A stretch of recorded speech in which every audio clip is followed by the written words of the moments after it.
Classification है of truss का, types of truss, जिसमें ये आपको दिख रहा है, ये किंग पोस्ट ट्रस है। सेकंड वाला क्वीन पोस्ट ट्रस दिखाई दे रहा है आपको इमेज? Yes sir. ठीक है, ये आपका क्वीन पोस्ट ट्रस्ट, ये multiple king post, parade trust, हॉबे ट्रस्ट, लॉन्ग बाच आर्च, टॉप एंड लेटिस और बोस्टिंग ट्रस, ये इतने टाइप्स के आपके ट्रस होते हैं। ठीक है, इसके कुछ एजम्पशन होते हैं। एजम्पशन देख लेते हैं, एजम्पशन क्या है। तो एजम्पशन ये है, पहला एजम्पशन देखिए, all members have negligible, assumption दिखाई दे रहा है आपको, जिसमें पहला वाला एजम्पशन है इसका, all members have negligible weight, मतलब कि जितने भी मेंबर आपका कनेक्ट हुए हैं किससे, ट्रस्ट में, जो हम क्रिएट करें एक ट्रस्ट स्ट्रक्चर, तो उसमें जितने भी मेंबर कनेक्ट किए हैं हमने, उन हर मेंबर का जो वेट होगा वो निग्लिजिबल होगा। ठीक है, उनका वेट निग्लिजिबल होगा। सेकंड है, all members have uniform cross section, जो मेंबर होंगे उनका क्रॉस सेक्शन जो है यूनिफॉर्म होनी चाहिए। Third, member are connected at the joint through pin connection, जो मेंबर हैं वो एंड टू एंड कनेक्ट होनी चाहिए, मतलब एक मेंबर और जो दूसरा मेंबर होगा वो एंड टू एंड कनेक्ट होनी चाहिए। जैसे कि ये आपको स्ट्रक्चर दिखाई दे रहा होगा एक, yes sir.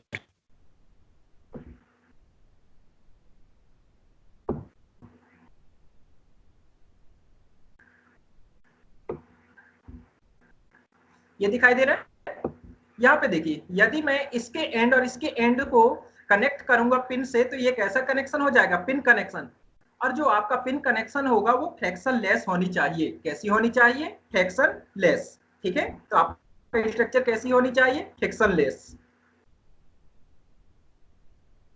Third, member are sorry, fourth, all the members have only axial force, that is either tension or compression, जो आपका मेंबर होगा उसमें या तो कॉम्प्रेसिव होनी चाहिए या टेंसाइल फोर्स होनी चाहिए। ठीक है, जो आपका मेंबर होगा उसमें कॉम्प्रेसिव फोर्स या टेंसाइल फोर्स होनी चाहिए, एक्सियल फोर्स ओनली।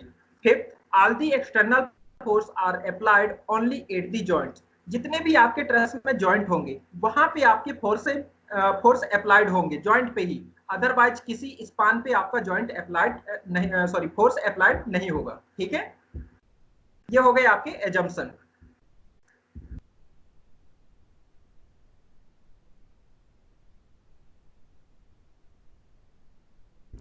देखिए, structure is a resistance to body to transfer the load, दिखाई दे रहा है बेटा आप लोगों को? Yes sir. ठीक है,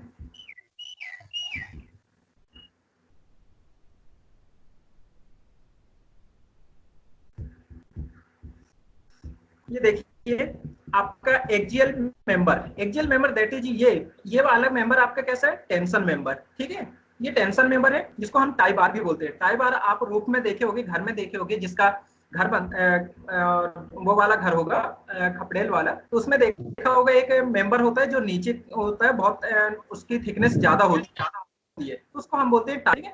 और ये वाला मेंबर आपका जिसमें दोनों एंड से कॉम्प्रेसिव फोर्स लगे उसको बोलते हैं हम कॉम्प्रेशन मेंबर। ये कॉम्प्रेशन मेंबर आपका लॉन्ग भी हो सकता है और शॉर्ट भी हो सकता है। स्ट्रट आपका लॉन्ग होता है और शॉर्ट मेंबर आपका कॉलम होता है।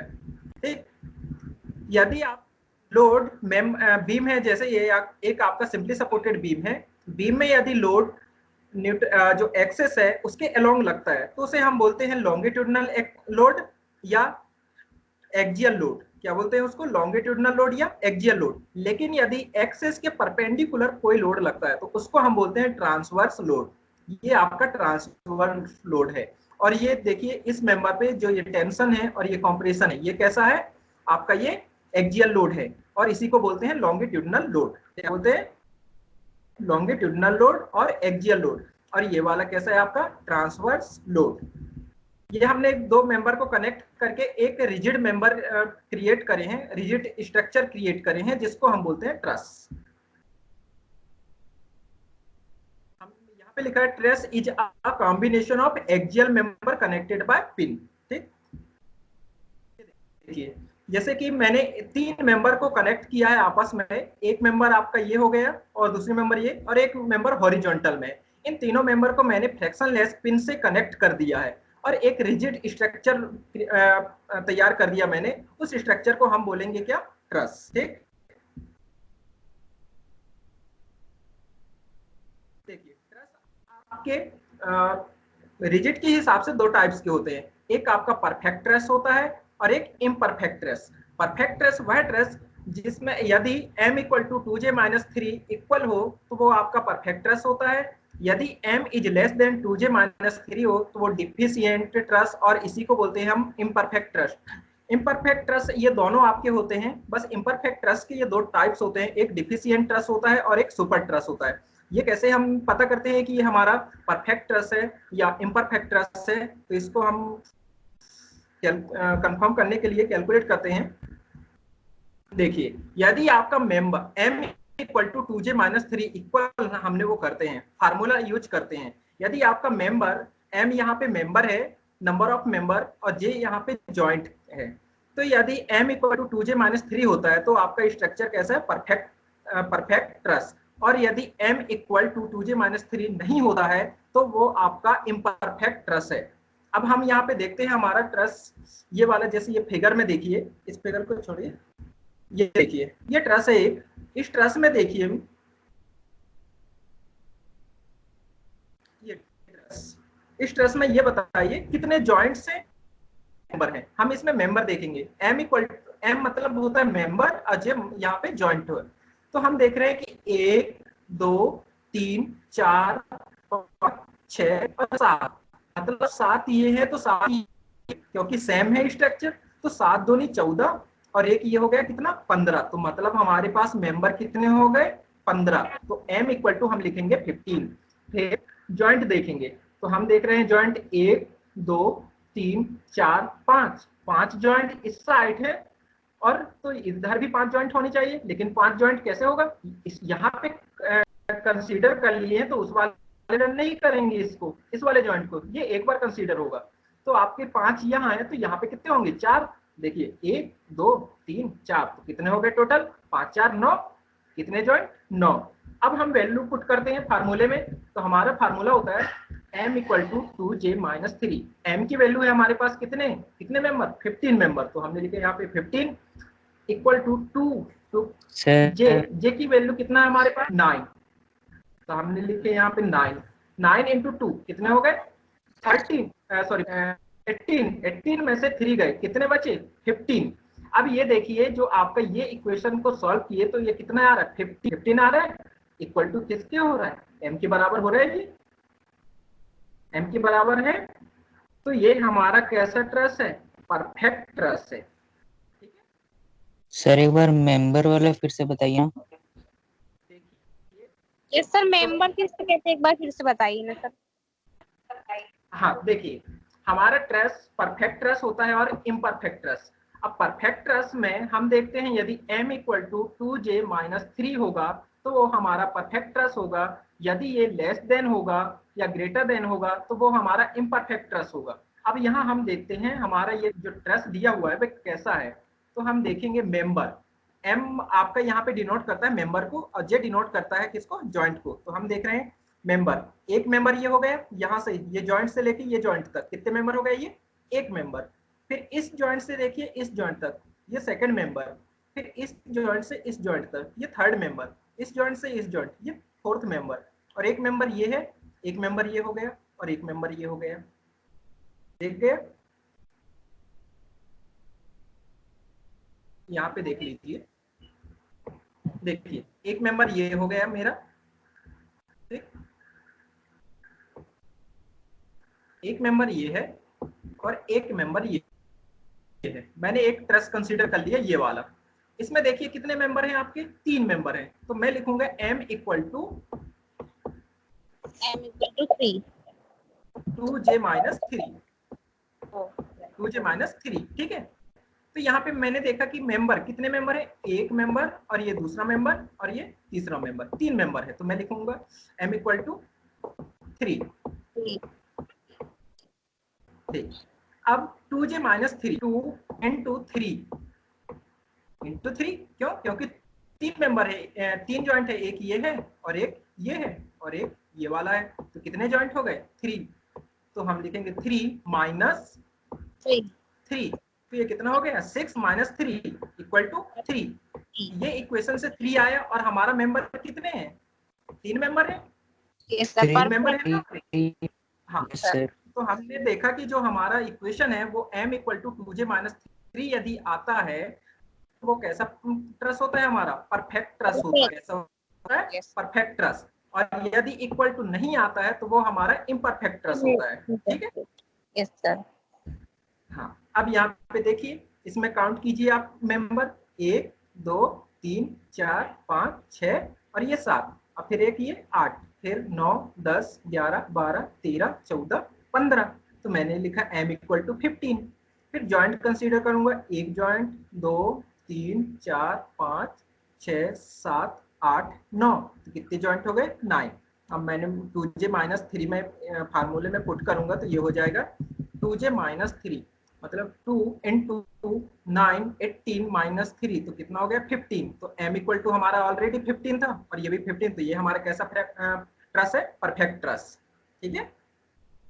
यहाँ पे देखिए, इस वाले को देखिए, सेम है, सिर्फ इसमें ये वाला मेंबर नहीं है। तो ट्रस सेम है इसमें, देखिए ये वाला ट्रस और ये वाला ट्रस देखिए दोनों सेम है, सिर्फ ये वाला मेंबर नहीं है, बीच वाला जो हॉरिजॉन्टल है। तो इसमें कितने मेंबर होंगे?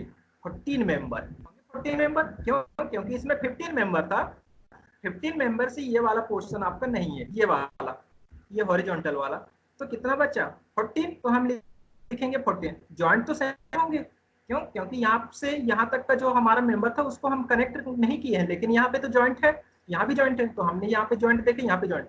तो हमारे ये 14 जॉइंट 9 जॉइंट है और 14 मेंबर है। तो हमने देखा j equal to 9, m equal to 14, 2j minus 3, 2 into 9 18, 18 minus 3 15। अब देखिए यहाँ पे ये 15 आया और ये मेंबर कितने हैं? 14। तो 15 इक्वल टू नॉट m के बराबर है, मतलब इक्वल नहीं है। तो ये हमारा ट्रस कैसा है? Imperfect truss. ठीक है? Yes sir. ये इम्परफेक्ट ट्रस। यहाँ पे देखिए, कैलकुलेट करके बताइए, काउंट कीजिए, 1 2 3 4 5 6 7 8 9, कितने मेंबर हैं? 9। फिर जॉइंट देखिए, 1 2 3 4 5 6, कितने जॉइंट है? 6। तो हम लिखेंगे 9 इंटू 2 माइनस 3, कितना हो गया? ये हो गया 12 माइनस 3, 9। मेंबर कितने हैं? 9, तो इक्वल है। तो ये भी आपका कैसा ट्रस है? Perfect truss. ऐसे ही हम ट्रस का पता कर लेते हैं कि हमारा ये परफेक्ट ट्रस है या imperfect truss.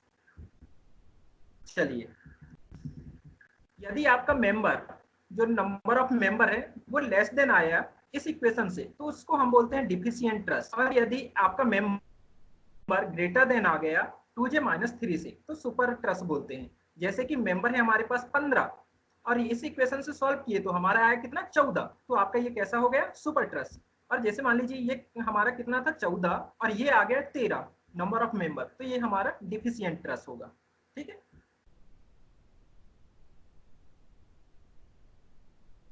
Classification of perfect truss देखिए, कोप्लानर ट्रस और नॉन कोप्लानर ट्रस।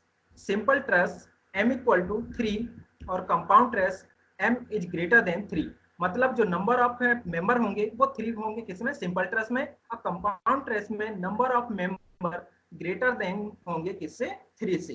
ठीक है? Non coplanar truss, space truss मतलब 3D जो स्पेस होता है, और कोप्लानर ट्रस जो 2D में होता है। 3D में जो स्पेस हम कंसीडर करते हैं। देखिए, सिंपल ट्रस में आपका हो गया कैंटिलीवर ट्रस, जिसमें 3 मेंबर हैं, एक कैंटिलीवर की तरह एक्ट कर रहा है, एक जॉइंट पे फोर्स अप्लाइड हुआ है। और कंपाउंड ट्रस में भी कैंटिलीवर है, लेकिन इसमें नंबर ऑफ जो मेंबर हैं वो ज्यादा है। देखिए, 4 ये हो गए और 2 ये हो गए, तो कितने हैं? 6। इसमें 3 है। सिंपली सपोर्टेड ट्रस, ये आप देख सकते हैं, इसमें भी 3 मेंबर है, लेकिन ये सिंपली सपोर्टेड ट्रस है, बट इसमें नंबर ऑफ मेंबर जो है ज्यादा है। तो ये कैसा हुआ? Compound truss.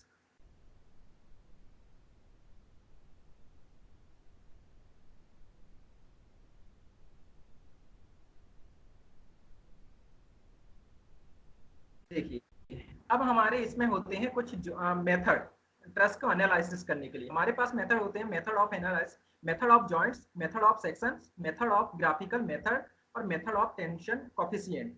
हमें इसमें से सिर्फ दो मेथड पढ़ने हैं, method of joints, method of section. ये दोनों मेथड आते हैं आपके क्वेश्चन में, बाकी हमें ये नहीं पढ़ना है। यदि आपको पूछ लिया कि नंबर ऑफ मेथड कितने होते हैं ट्रस्ट एनालिसिस के लिए, आप लिख सकते हो 4। कौन कौन से? Method joints, method of section, method of graphical method और मेथड ऑफ टेंशन सेक्शन। ये हो गए आपके मेथड्स। नोटेशन देखिए, यदि कोई बार है, उस बार को मैं पुल करता हूँ, खींचता हूँ इस डायरेक्शन में। ये देखिए पी फोर्स है और ये पी फोर्स है। मैं यदि इसको पुल करता हूँ, खींचता हूँ, तो इसमें क्या होगा? बार में टेंशन आएगा। तो इसको रेजिस्ट करने के लिए मेंबर में क्या होगा? एक रिएक्शन, इंटरनल रिएक्शन जनरेट होगा जो इसको खींचने से रोकेगा कि ये जो लेंथ होगा वो बढ़े ना। तो एक इंटरनल रिएक्शन होगा जिसको हम रिप्रेजेंट किए हैं इसको आर ए से। तो इसका एरो कैसा होगा? यदि मेंबर में ये मेंबर की ओर होगा, मतलब एक दूसरे की कंप्रेशन के डायरेक्शन में होगा इंटरनल रिएक्शन, तो वो हमारा टेंशन होगा। यदि ये अपोजिट होगा तो ये हमारा कंप्रेशन होगा। जैसे देखिए हम कंप्रेस कर रहे हैं तो ये मेंबर अपोजिट है, मतलब टेंसाइल रूप में दिखाई दे रहा है, तो ये हमारा कैसा मेंबर है? Compression member. देखिए ट्रस में ना बेंडिंग होती है, ना ट्विस्टिंग होती है, ना डायरेक्ट शियर। इसमें होती है ओनली एक्सियल शियर स्ट्रेस। क्या होती है? Only axial stress. बेंडिंग नहीं होती है, ट्विस्टिंग नहीं होती है और डायरेक्ट शियर नहीं होती है। इसमें ओनली होती है आपका एक्सियल स्ट्रेस और एक्सियल फोर्सेस। एक चीज और बता दें, zero force member, zero force member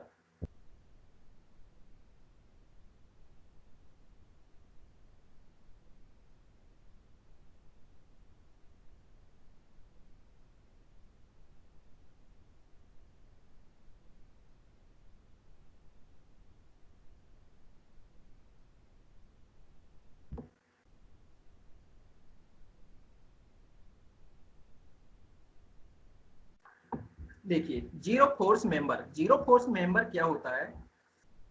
जब कोई दो कोलिनियर मेंबर, जब टू कोलिनियर मेंबर एक जॉइंट पे कनेक्ट होते हैं और एक थर्ड मेंबर होता है जो नॉन कोलिनियर मेंबर होता है। यहाँ पे देखिए ये आपका एक मेंबर है, ये दो मेंबर हो गए, यहाँ पे जॉइंट दे दिया हमने। तो ये जो आपका थर्ड वाला है वो ये जो कोलिनियर मेंबर है उसके परपेंडिकुलर है। ये कैसा है? परपेंडिकुलर, तो इसको हम बोलेंगे नॉन कोलिनियर। ठीक है, तो ये मेंबर जो नॉन कोलिनियर होता है उसमें मेंबर का जो फोर्स होता है वो जीरो होता है। कैसा होता है? Force zero. तो हमेशा याद रखना, जो कॉल लीनियर मेंबर होगा वहां पे जो आपका मेंबर पे जो फोर्स होगा वो जीरो फोर्स होगा। ये आपका कोलिनियर मेंबर है, ये कोलिनियर मेंबर, और ये सॉरी नॉन कोलिनियर मेंबर, और ये है आपके कोलिनियर मेंबर।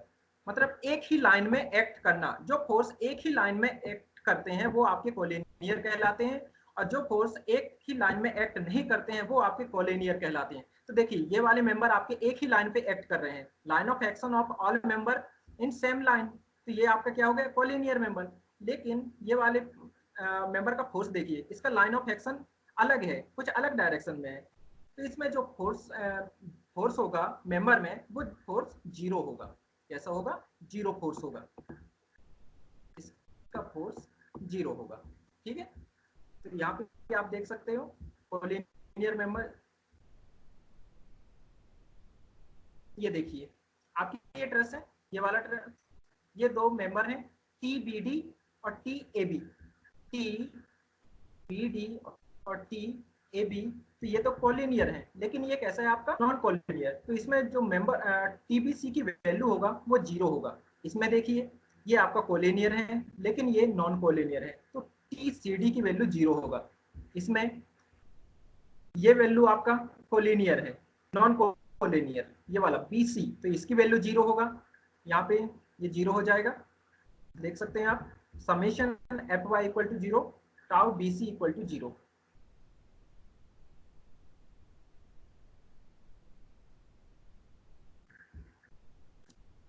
देखिए अब हम जॉइंट मेथड कंसीडर करेंगे। Method of joint, method of joint में हम सबसे पहले क्या करते हैं, कोई भी ट्रस दिया होता है आपका, ये ट्रस है मान लीजिए, ये आपका इस तरह का ट्रस है। तो हम जॉइंट मेथड में क्या करते हैं, हम जॉइंट देखते हैं, उस जॉइंट इसमें जॉइंट कंसीडर करके एनालिसिस करते हैं। मान लीजिए ये आपका एक जॉइंट है ए, ये जॉइंट है बी और ये जॉइंट है सी। ठीक है, हमारे पास कितने जॉइंट है, ए बी सी। तो हम देखते हैं जॉइंट, जॉइंट पे number of force, number of reaction सब कंसीडर करते हैं। जैसे यहाँ मान लीजिए आपका पी फोर्स एक्ट कर रहा है, तो हम जॉइंट मेथड में क्या कंसीडर करते हैं, हम जॉइंट को कंसीडर करके एनालिसिस करते हैं। जैसे ये आपका एक जॉइंट हो गया ए, तो हम लिखेंगे जॉइंट ए। जॉइंट ए में जॉइंट ए पे देखिए कितने मेंबर मीट हो रहे हैं, एक, दो मेंबर और एक फोर्स है। तो हम यहाँ पे लिखेंगे एक मेंबर बनाएंगे डाउनवर्ड जो कि आपका बी ए को डिनोट करेगा, और एक मेंबर आपका इंक्लाइंड, तो हम यहाँ पे एक इंक्लाइंड मेंबर बनाएंगे।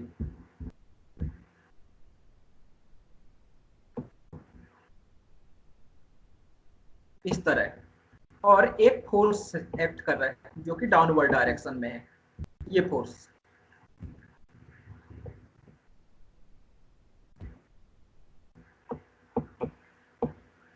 ये पी फोर्स एक्ट कर रहा है। ठीक है, ये एंगल मान लीजिए आपका कुछ भी दिया होगा, क्वेश्चन में नहीं दिया है तो हम, ये आपका 30 डिग्री है। ठीक, ये आपका 30 डिग्री है, तो ये कितना होगा बेटा, 60 डिग्री होगा। या हम डायरेक्ट ऐसे बोल सकते हैं कि ये हॉरिजॉन्टल में है, तो ये कितना होगा, 30 डिग्री। ये आपका 30 डिग्री है, तो इसका अपोजिट कितना होगा, ये 30 डिग्री होगा। यहाँ पे पी फोर्स है और यहाँ पे मेंबर है, ये मेंबर डिनोट कर रहा है।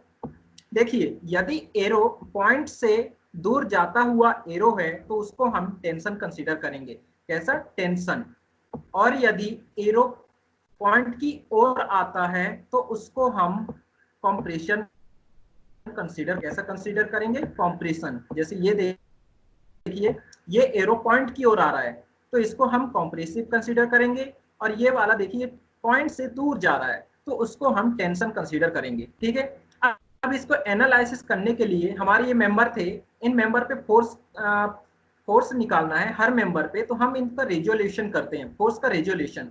तो देखिए जैसे ये मेंबर है आपका टी बी सी हो गया, ये हो गया बी ए, और ये वाला हो गया आपका ए सी मेंबर, इसको नाम दे दिया हमने एफ ए सी, और ये हो गया एफ ए बी।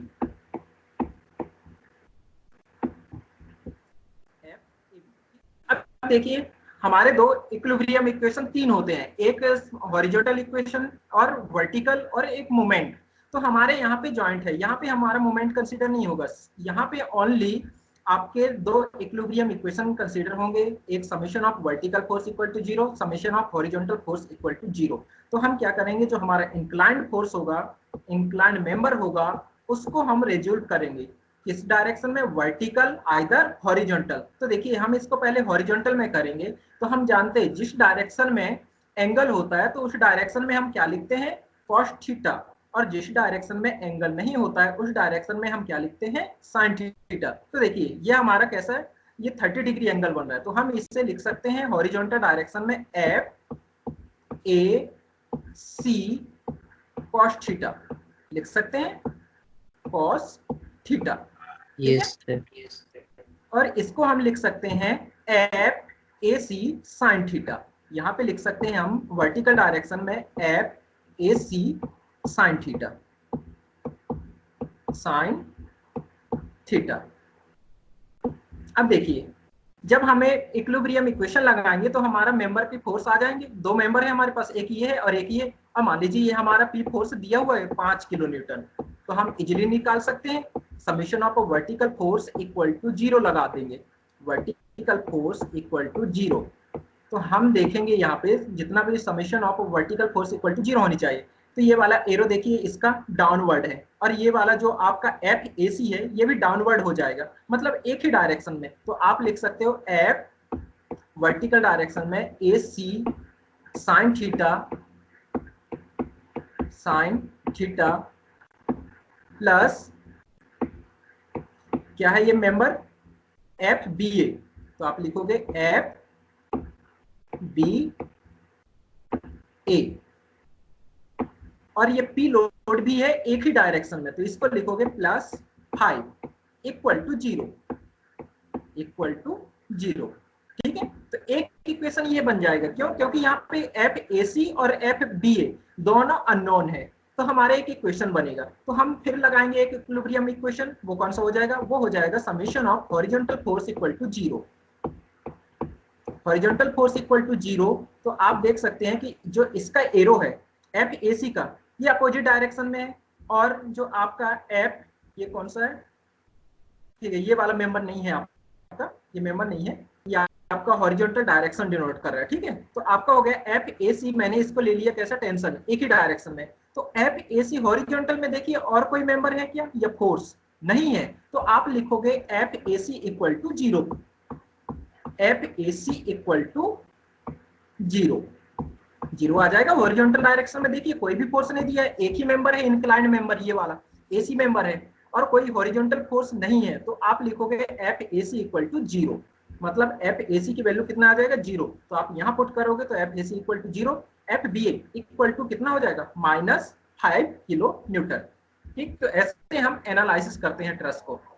अब मान लीजिए यहाँ पे कोई सपोर्ट दिया हुआ है, एक सपोर्ट मान लीजिए ये है सिंपली सपोर्टेड, ये सिंपली सपोर्टेड हुआ, ये भी सिंपली सपोर्टेड हुआ। तो हम देख रहे हैं कि सिंपली सपोर्टेड में दो रिएक्शन होते हैं, एक हॉरिजॉन्टल होता है और एक वर्टिकल, हॉरिजॉन्टल और एक वर्टिकल, इसमें भी वर्टिकल और हॉरिजॉन्टल। तो हम हॉरिजॉन्टल को कंसीडर नहीं करते हैं, ठीक है, हॉरिजॉन्टल को हम कंसीडर नहीं करते हैं, ओनली हम वर्टिकल कंसीडर करते हैं। तो हम लिखेंगे यहाँ पे, जैसे ये है आर बी और यहाँ पे है आर सी। अब जब ट्रेस में हमें रिएक्शन दिया हो तो हमें रिएक्शन भी कैलकुलेट करना होता है। तो वो रिएक्शन कैसे कैलकुलेट करोगे? तो आप देखोगे कि मैंने आपको पहले बताया था एसएफडी बीएमडी में कि मोमेंट कैसे कैलकुलेट करते हैं। तो हम कैलकुलेट करेंगे किसी एक पॉइंट पे मोमेंट लेकर। देखिए बी और सी आपके सपोर्ट हैं, तो सपोर्ट पे ही हम मोमेंट लेंगे। तो हम देख रहे हैं बी पॉइंट पे आप सिंपली सपोर्टेड है, तो यहाँ मोमेंट की वैल्यू कितना होगी? 0। यहाँ पे मोमेंट की वैल्यू हो जाएगी 0, सी पे भी आपके मोमेंट की वैल्यू हो जाएगी 0। तो हम लिखेंगे summation of moment equal to 0, मतलब एम, मान लीजिए हम बी पॉइंट पे मोमेंट ले रहे हैं, तो एम बी इक्वल टू हो जाएगा कितना? 0। तो हम जानते हैं मोमेंट क्या होता है आपका? Force into perpendicular distance. देखिए फोर्स इनटू परपेंडिकुलर डिस्टेंस, ठीक, फोर्स इनटू परपेंडिकुलर डिस्टेंस। तो मान लीजिए ये आपका डिस्टेंस कितना है? L, ये डिस्टेंस है L, और ये आपका हो गया L1, ये डिस्टेंस है L1। तो हम यहाँ पे देख रहे हैं हमारा फोर्स है कितना है? फोर्स राइट हैंड साइड से, राइट हैंड साइड से आप देखोगे तो हम याद रखते हैं RCN, right hand side clockwise negative, तो ये एंटी क्लॉकवाइज रोटेट होगा, तो इसको हम लिखेंगे पॉजिटिव। कैसा? पॉजिटिव।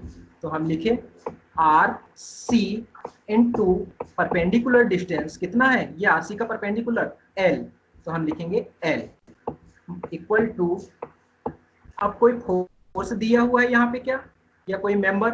तो यहाँ पे हम देख रहे हैं कि एक ही फोर्स दिया है, लेकिन इसका परपेंडिकुलर डिस्टेंस नहीं है। इस पॉइंट के लिए कोई परपेंडिकुलर डिस्टेंस नहीं है। ये देखिए ये सेम पॉइंट पे लाई कर रहा है ये वाला फोर्स, तो यहाँ पे परपेंडिकुलर डिस्टेंस नहीं है। यदि यहाँ कहीं होता तो इसका परपेंडिकुलर डिस्टेंस होता, लेकिन इस पॉइंट पे इसका परपेंडिकुलर डिस्टेंस नहीं है, तो आर बी की वैल्यू, यहाँ पे पी की वैल्यू हम नहीं लिखेंगे। तो यहाँ पे आपका हो जाएगा मोमेंट इक्वल टू 0, तो आरसी की वैल्यू हो जाएगी कितना? 0, आरसी की वैल्यू 0, और summation of vertical force equal to हम लिखेंगे 0, that is summation of upward force equal to summation of downward force, summation of upward force equal to summation of downward force। तो देखिए upward force कौन कौन से हैं? एक RB है, प्लस में RC है, और डाउनवर्ड फोर्स कौन सा है? ओनली P फोर्स है, तो हम लिखेंगे P तो यहाँ पे आरसी की वैल्यू हम निकाल चुके हैं, वो कितना है 0। तो हमारे पास आरबी की वैल्यू कितनी आ जाएगी, आरबी की वैल्यू आएगी हमारे पास P आ जाएगा, ये आरबी की वैल्यू आ गई। ठीक है, तो ऐसे हम रिएक्शन कैलकुलेट करते हैं और जॉइंट को ऐसे एनालिसिस करते हैं। चलिए अब आते हैं हम क्वेश्चन पे, एक क्वेश्चन देखते हैं, उससे समझते हैं।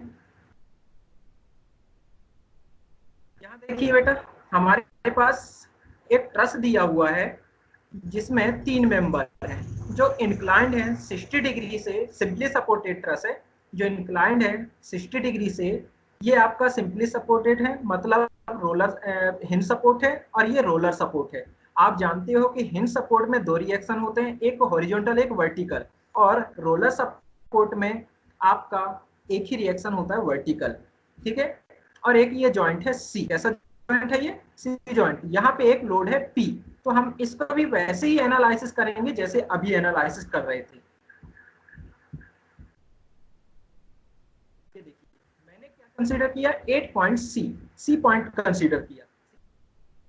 देखिए पहले ये है सी पॉइंट, सी पॉइंट पे हमारे 2 मेंबर हैं, एक ये मेंबर है और एक ये मेंबर। ये इंक्लाइंड है कितने से 60 डिग्री से, तो ये एंगल कितना होगा बेटा, एक ट्रायंगल राइट एंगल ट्रायंगल का तो समेशन कितना होता है 180 डिग्री। तो ये हो गया 60, ये हो गया 90, बचा कितना 30। तो यहाँ पे कितना होगा 30, ये हो गया 30 और ये हो गया कितना 90, तो ये कितना बचेगा 60। तो हम लिख सकते हैं यहाँ पे, देखिए इंक्लाइन, दो इंक्लाइंड मेंबर है, एक वर्टिकल फोर्स है, तो ये एंगल कितना हो गया 30 और ये एंगल हो गया कितना 60। ठीक है, इस फिगर में देखिए आप अच्छे से, ये वाला 60 है तो यहाँ पे कितना होगा 30, और ये 30 है तो यहाँ पे कितना होगा 60, 30 और 60। तो मैंने लिख दिया 30 और 60। अब देखिए ये कितना है, ये वाला एंगल हमें चाहिए। अब ये हमारा 60 है, तो हम यदि 180 में से, ये आपका परपेंडिकुलर जो है ये पूरा लाइन 180 का होगा, तो 180 में से यदि मैंने 60 को माइनस कर दिया तो कितना बचेगा, ये वाला एंगल, ये एंगल 120। सेम यदि मैंने 180, ठीक है 180 में से मैंने 30 माइनस कर दिया तो कितना बचेगा 150। तो ये वाला एंगल कितना हो जाएगा 150, ये वाला एंगल 120, और ये एंगल कितना हो जाएगा 60 प्लस 30 90।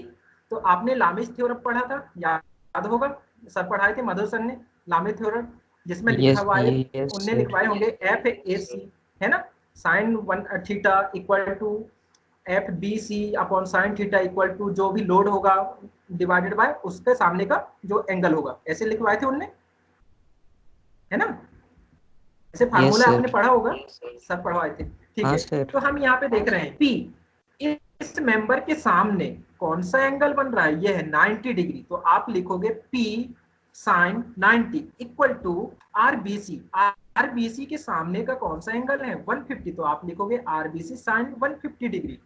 फिर RAC के सामने कितना है 120 डिग्री, तो आप लिखोगे RAC 120 डिग्री। अब इन दोनों में से किसी एक को रिजॉल्व करोगे, ये फर्स्ट कंसीडर कर लोगे, सेकंड और इसको थर्ड, तो आप पहले कंसीडर करोगे फर्स्ट थर्ड और फिर सेकंड और थर्ड।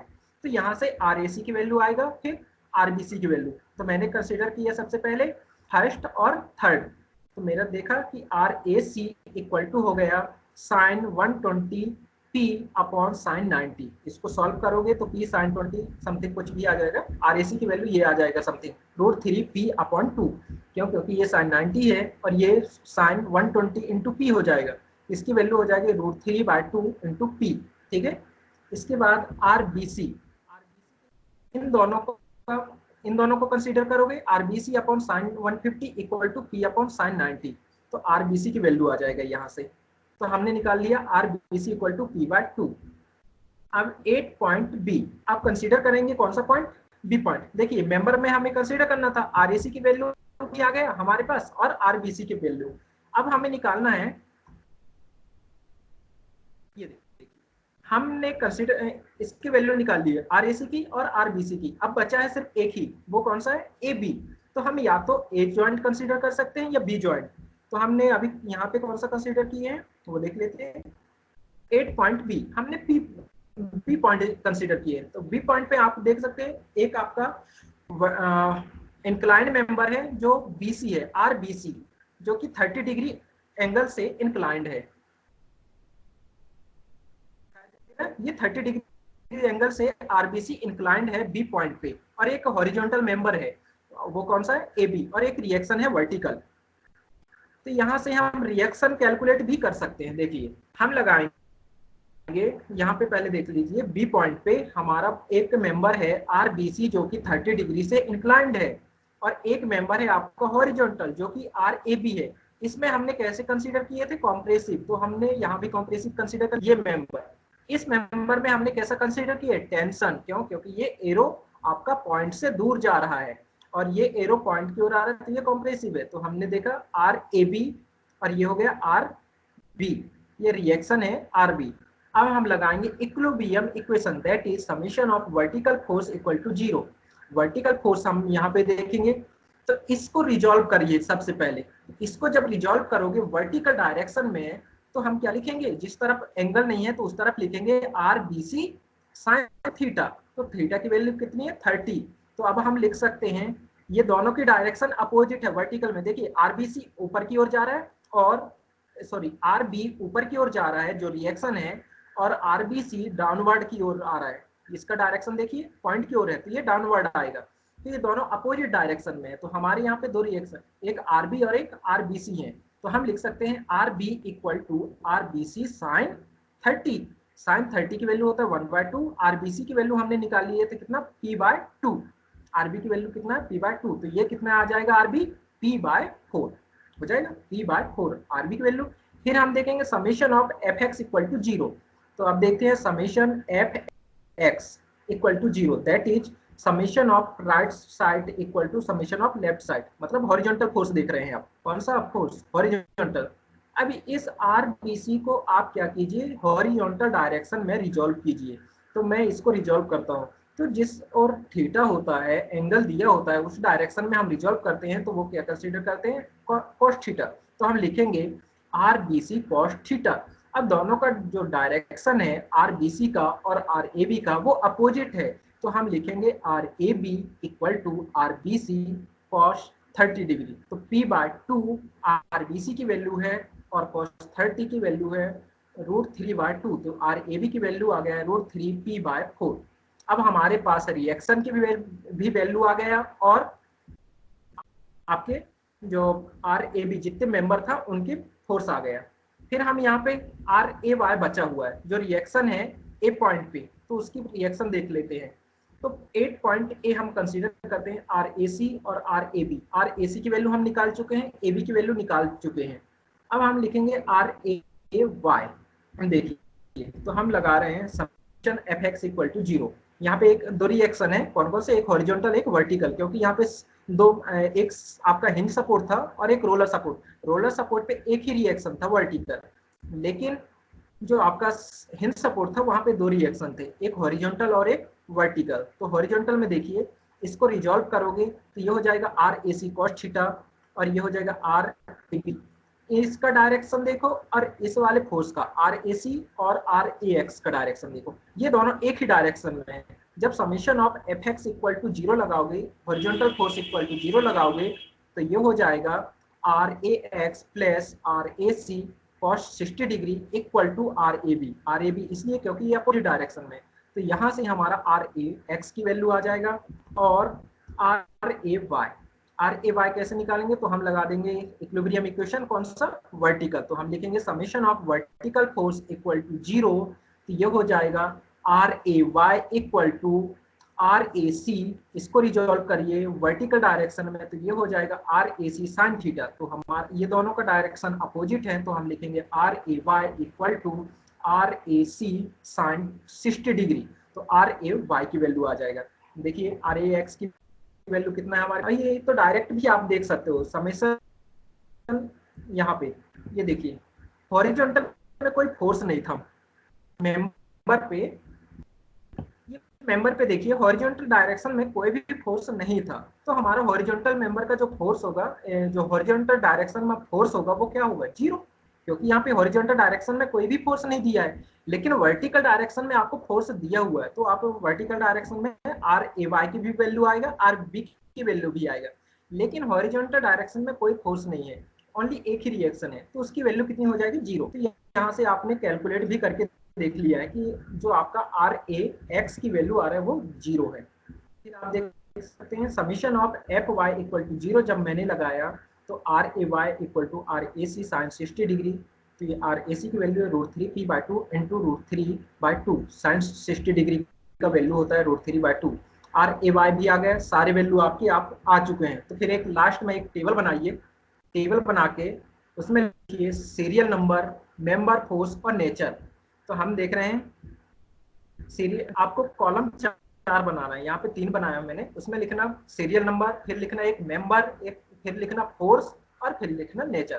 तो मैंने लिख लिया सीरियल नंबर में पहला आर ए बी, जो आर ए बी था उसमें हमने कैसे कंसीडर किए थे, यहाँ पे देखिए